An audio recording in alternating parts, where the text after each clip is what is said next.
और माफ करना मेरे पागल, ये बात कोई बोले क्षमा करना, हमें तो होश नहीं, हम अपनी बुद्धि से बोल भी नहीं रहे, बोलने वाला बोल रहा है मेरे पागल माफ करना। कथाओं से कल्याण नहीं होना है, कथा को जीवन में उतारने से कल्याण होना है। और तुम गलती करते, तुम सोच लेते कि हम कथा में बैठ गए, हम बहुत धर्मात्मा हो गए, आज तक के हमारे सब पाप नष्ट हो गए। महाराज जी ने कहा जो कथा सुनता है उसके पाप नष्ट हो जाते, अब खूब पाप और करें, फिर कथा सुन लेंगे तो फिर मिट जाएंगे ठटरी के बरे। ये भूल है, ये तेरा भ्रम है, और यही भ्रम तुझे भगवान से दूर भी कर देता। पर तू भगवान को कोसता है, भगवान ने अच्छा नहीं किया, उपद्रव कर दिया, हमारा सब बर्बाद कर दिया। तू जिया ही नहीं पागल, तू अब तक जिया भी ऊपर की जिंदगी जिया। तू कथा में भी जाता है तो दूसरों को देखने के लिए, कौन आया है, कौन क्या कह रहा। तू कथा में भी जाता अपनी महिमा बनाने के, तुझे कथा में भी सम्मान चाहिए। माफ करना, कथा में सम्मान नहीं, कथा में हनुमान चाहिए, ये बात लेकर आ। सम्मान मांगता तू कथा। माफ करना, मुझे बहुत बुरा लगता कई बार जब मंचों की वीआईपी व्यवस्था होती तब दिल एकदम खोलता है हमारा। मंचों पर वीआईपीओ के, क्षमा करना, गरीब सिर्फ ताली बजाने के काम आता है। मंचों पर फोटो खिंचवाने वाले ज्यादातर लोग फोटो के चक्कर में मंच पर आते हैं।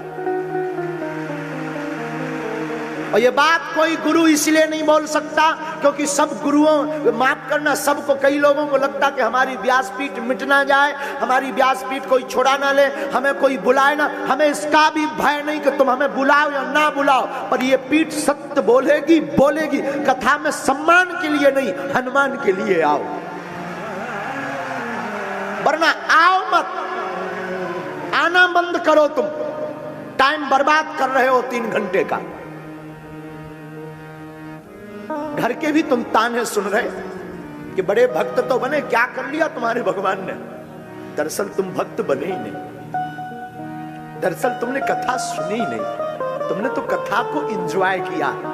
और ये लाइफ एंजॉय विथ नहीं है, कथा एंजॉय की नहीं होती, कथा तो जीवन जीने की कला होती। डूबो इसमें, गहरे में उतरो। आप कहोगे महाराज गहरे में कैसे उतरना है? एक पात्र को चुनो, ये पात्र हम हैं। जब कथा सुनते सुनते तुम्हारी आंखें बहने लगे ना, कथा सुनते सुनते तुम्हारा दिल फूटने लगे, कथा सुनते सुनते तुम्हारा मन आह्लादित होने लगे, कथा सुनते सुनते तुम्हें अपने इष्ट की याद आने लगे, कथा सुनते सुनते शरीर रोमांचित होने लगे, तब तुम समझना तुम डूबने लगे। और माफ करना मेरे पागल, ये दशा जिस दिन तुम्हारी हो जाएगी तुम नहीं समझ पाओगे। ये दशा जिस दिन हो जाएगी वो बगल वाला समझ पाएगा। जो डूब जाता वो बोल नहीं पाता है, चिल्लाता तो वो है, जो डूबा नहीं वो कहता बचाओ बचाओ बचाओ मैं डूब रहा। वो खाक डूब रहा, झूठ बोल रहा, कंठ तक जल में गया है इसलिए वो चिल्ला रहा बचाओ। जो डूब जाता वो बोल नहीं पाता, वो तो डूब जाता तो समाहित हो जाता।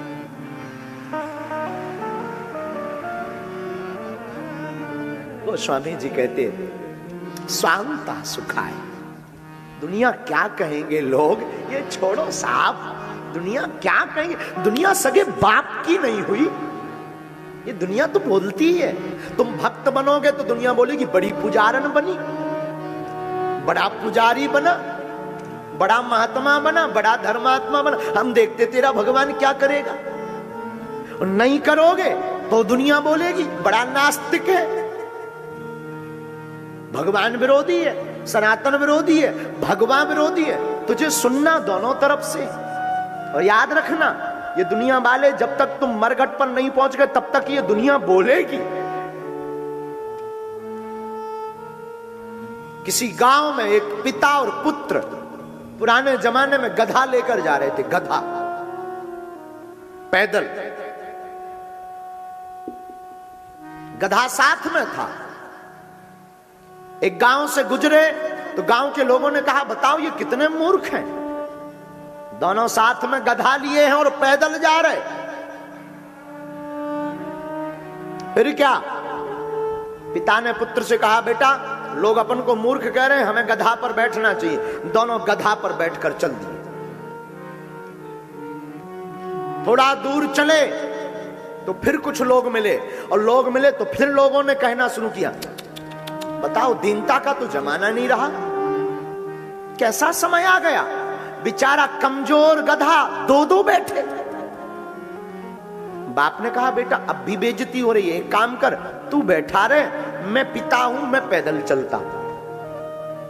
आगे निकले तो कुछ युवान खड़े थे, जवान बच्चे, वो आपस में चर्चा करने लगे, घोर कलयुग आ गया, बाप बूढ़ा है, उसको पैदल चला रहा, सांड जैसा बेटा गधे पे बैठा है।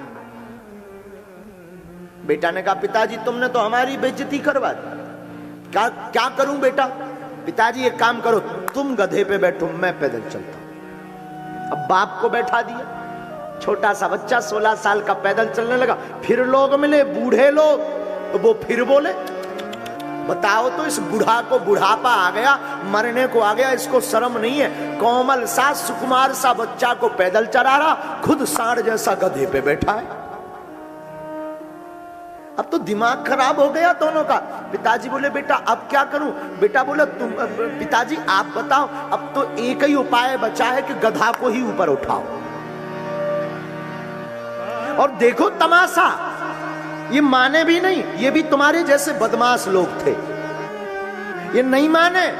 इन्होंने एक रस्सीली, एक लकड़ी ली, गधा को उल्टा करके बांधा, और गधा को लकड़ी में बांध के एक लकड़ी का सिरा बाप ने कंधे पे रखा और दूसरा सिरा बेटे ने रखा, और गधा को टांगे ले जा रहे। और फिर लोग मिले, लोग हंसते हुए बोले, बताओ आज तक गधा के ऊपर लोग बैठे बहुत देखे थे, पहली बार लोगों के ऊपर गधा को बैठते देखा है।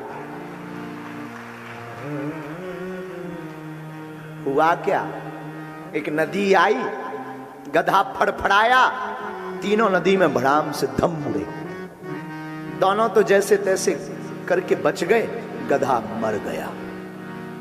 वापस आए तो दोनों बैठकर कहने लगे, जान बची तो लाखों पाए, लौट के बुद्धू।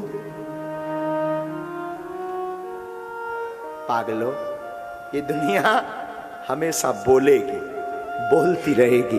तुम एक काम करो, उठो, जागो, और आज से प्रण लो, दुनिया का काम बोलना है। तुम जब तक हनुमान के ना हो जाओ तब तक रुकना नहीं। दुनिया क्या कहेगी, भाड़ में जाने दो। तुम्हारा दिल कहता है कि कथा में ठुमका लगाना चाहिए तो झूम झूम नाचो।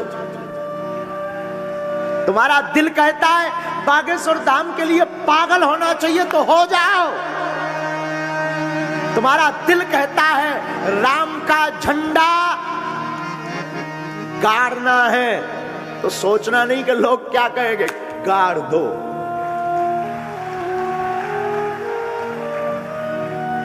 दुनिया को छोड़ो साहब, दुनिया बोलेगी तुम नहीं कथा में आओगे तो तुम्हें नास्तिक बोलेगी, तुम आओगे तो तुम्हें पुजारी पुजारन बोलेगी। इनके चक्कर में मत पड़ो, चक्कर में पड़ना है तो रामचरितमानस के चक्कर में पड़ो।